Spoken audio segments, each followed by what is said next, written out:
While we're looking at the picture of the swamp, we might mention the dimensions of the swamp. It is approximately 38 miles from up here. Our surface area right out there on the roadway is 128 feet above sea level. The south end, if you go down through Mall Hammock, through these lakes and prairies and these islands and cross them and come out the bottom of the swamp, it's 38 miles. That's a big mud hole. It's a huge wetland. And that's why it's so diverse. That's why it has so many habitats and consequently so many different animals. It's about 25 miles wide, 25 miles wide across here. As it tapers on the north end, of course, it narrows, and to the south end, it kind of squares off. But the swamp doesn't end here. The swamp goes on down into Florida, they call it Pinhook Swamp down there, Pinhook Swamp. But it's still a continuation of the same wetland area. There are approximately, in the total wetland area, the drainage field up in here and around the swamp and down here, mostly on this side, is over almost 1 million acres, almost 1 million. The total area inside the National Wildlife Area Refuge is 438,000. And then there's about 400,000 of that inside the wilderness area. What is wilderness? Wilderness adds protection. It limits the number of machines and the kind of machines you can use in there. For instance, chainsaws, not allowed. Any labor that requires that has to get a special permit to operate inside the National Wildlife Refuge, inside the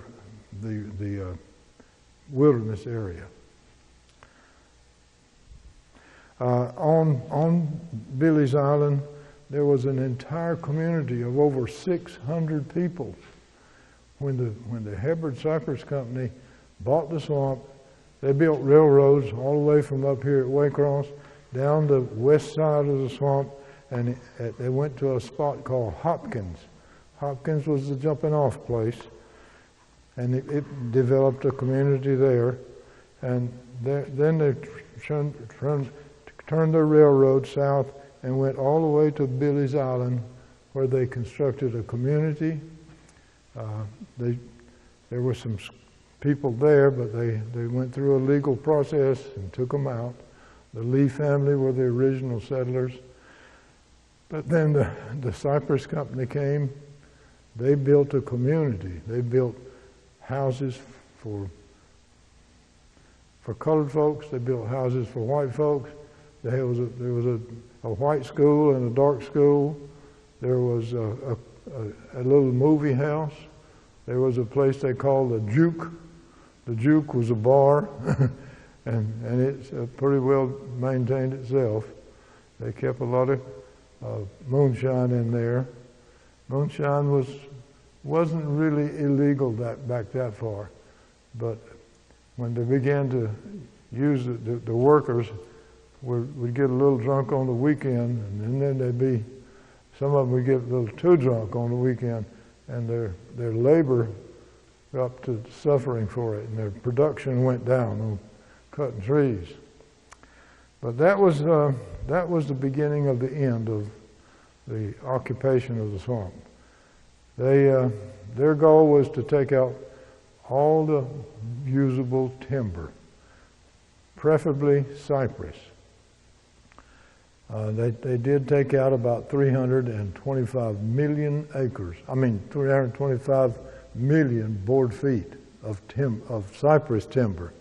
Then they took out the hardwoods such as sweet gum, sycamore, maples, black gum trees. Anything that was over 12 inches in diameter was susceptible to the saw.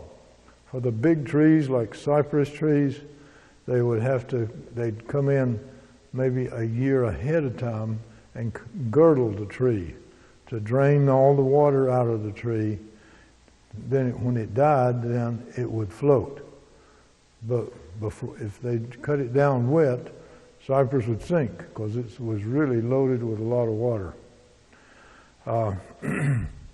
And that's where they got, that was the central area. From there they run lines all over the southern area of the swamp, cut the trees, put them up on barges, and hauled them to down here to the edge where they were put on trucks and hauled to the mill. And there was a mill right here at Camp Cornelia.